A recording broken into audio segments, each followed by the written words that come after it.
ہمارے چینل سے جڑنے کے لیے یوٹیوب پر غریب نواز نیٹ ورک کو ابھی سبسکرائب کریں اور ساتھ ہی ساتھ بیل آئیکن بھی پریس کریں۔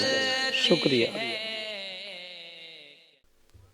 الحمد للہ رب العالمین،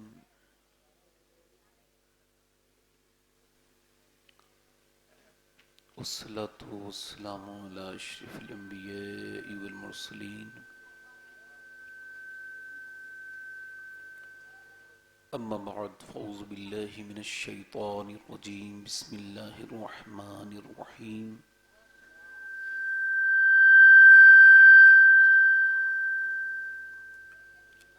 لقد كان لكم في رسول الله أسوة حسنة، صدق اللہ العظیم۔ کیا بات رضا اس چمنستان کرم کی، زہرا ہے کلی جس میں حسین اور حسن پھول، تیری سرکار میں لاتا ہے رضا اس کو شفیع، تیری سرکار میں لاتا ہے رضا اس کو شفیع، جو میرا غوث ہے اور لاڈلا بیٹا تیرا۔ آئیے کچھ عرض کرنے سے پہلے بارگاہ رسالت میں محبت کے ساتھ درود پاک کا نذرانہ پیش کریں۔ پڑھیے اللہم صلی علی۔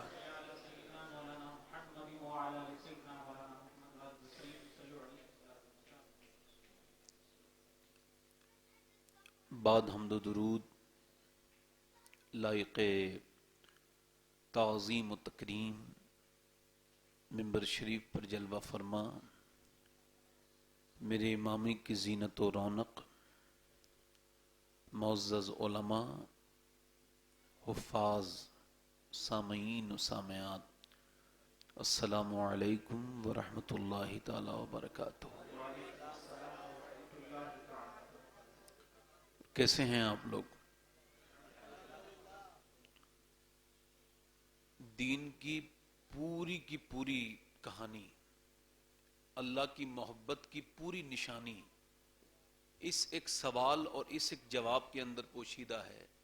جب کوئی آپ سے پوچھے تو آپ کا جواب بتاتا ہے کہ آپ پہ اللہ کا کرم کتنا ہے۔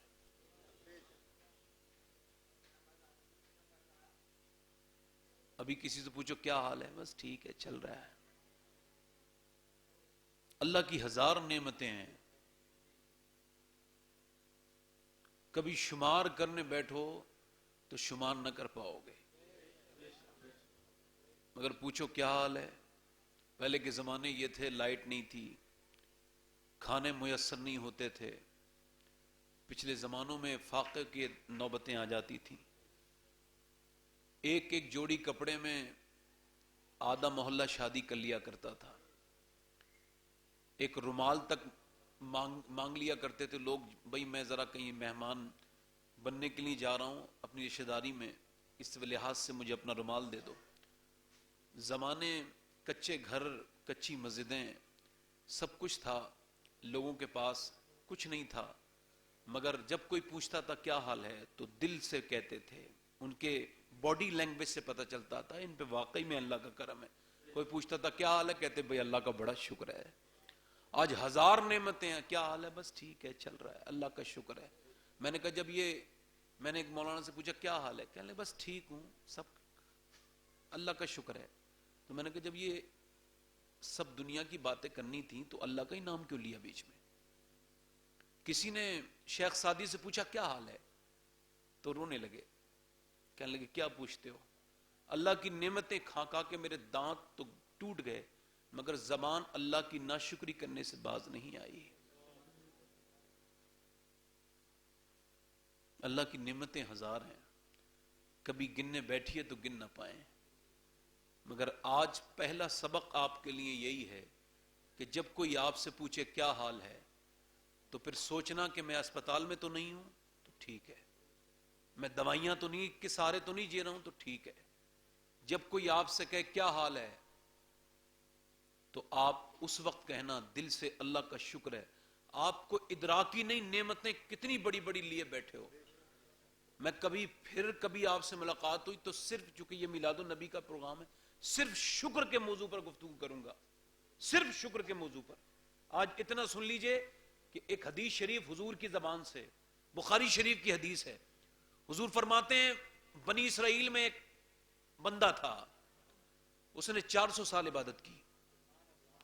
ہماری تو عمر 50-60 سال ہوتی ہے, اگر اللہ کرم کر دے, درمیان میں کوئی بیماری نہ لگے اور موت نہ آئے, کوئی ایکسیڈنٹ نہ ہو اور کوئی حادثہ پیش نہ آئے, تو اگر بہت عمر بڑھ جائے تو 70-80 سال ہوتی ہے. اس کی عمر 400 سے اوپر تھی اور عبادت کی تھی 400 سال. اور ایک دن دعا مانگنے لگا, مولا جب عبادت کی محبت سے کرتا ہوں تو مجھے موت بھی سجدے میں عطا کرنا. یہ میں نہیں کہہ رہا ہوں, یہ کوئی میں نہیں بیان, حضور فرماتے ہیں جب اس نے دعا کی تو اللہ نے قبول کر لی. اس کا انتقال سجدے میں ہوا ایمان کی حالت میں, مگر جب وہ رب کی بارگاہ میں پہنچا تو کہا, رب نے فرمایا فرشتوں اسے بخش دو میرے فضل کی وجہ سے. ذرا دھیان سے سننا, کہا اسے کس کی وجہ سے, مجھے اسے بخش دو. اللہ نے فرمایا میرے فضل کی وجہ سے. تو وہ بندہ کہنے لگا مولا عبادت تو بڑی کی ہے میں نے, 400 سال عبادت کی ہے, اس کا کیا ہوگا. اللہ نے فرمایا میرے فضل سے بخشو, میرے رحم سے اسے. کہنے لگا مولا 400 سال کی عبادت, میرے اعمال. رب نے فرمایا میرے فضل سے بخشو. حضور فرما رہے, میرے آقا کی زبان ہے, میرے فضل سے بخشو. کہنے لگا مولا میری عبادت. رب کی رحمتوں نے اس کی طرف متوجہ ہوا میرا رب, اور فرمایا سن فرشتوں, اب ذرا یہ زیادہ اپنی عبادت کرتا ہے نا, تو میری نعمتوں اور اس کی عبادتوں کو تولو جو میں نے اسے نعمتیں دی ہیں. تو ایک ترازو میں تولا گیا. اللہ نے فرمایا زیادہ بڑی نعمت کوئی نہیں, دونوں آنکھیں تول لو بس. جب دونوں آنکھوں کا وزن کیا گیا تو 400 سال کی عبادت پھیکی پڑ گئی. اللہ نے فرمایا اسے جہنم میں ڈال دو.